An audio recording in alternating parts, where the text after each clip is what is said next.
চলো বন্ধুরা দেখে নিই তোমার পার্টনার তোমাকে কবে কল বা মেসেজ করবে, কবে আবার নতুন করে তোমার সঙ্গে যোগাযোগ করার চেষ্টা করবে। চলো দেখে নিই কালেকটিভ রিডিং, তো কাজেই দেখে নাও। দি ওয়ার্ল্ড, দুটো কার্ড এসে গেছে, the emperor and page of pentacles. তো বন্ধুরা আমি এখানে দেখতে পাচ্ছি তোমার পার্টনার কিন্তু খুব শিগগিরই এই যে নো কন্ট্যাক্টের যে সাইকেলটা, এটা কিন্তু উনি শেষ করতে চাইছেন। হ্যাঁ, উনি তোমাকে ভালোবাসেন, সেটা শো করবেন না, কিন্তু ওনার দিক থেকে একটা ছোট কল বা মেসেজ বা একটা ছোট গিফট নিয়ে উনি কিন্তু তোমার কাছে নতুনভাবে সম্পর্ক শুরু করার জন্য আসতে পারেন। এবং গুড নিউজ কিন্তু আসছে বন্ধুরা, এবং সেটা খুব শিগগিরই আসছে, খুব শিগগিরই আসছে।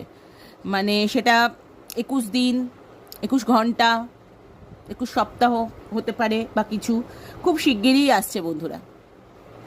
আমার ভীষণ ভালো লাগলো আজকের এনার্জি।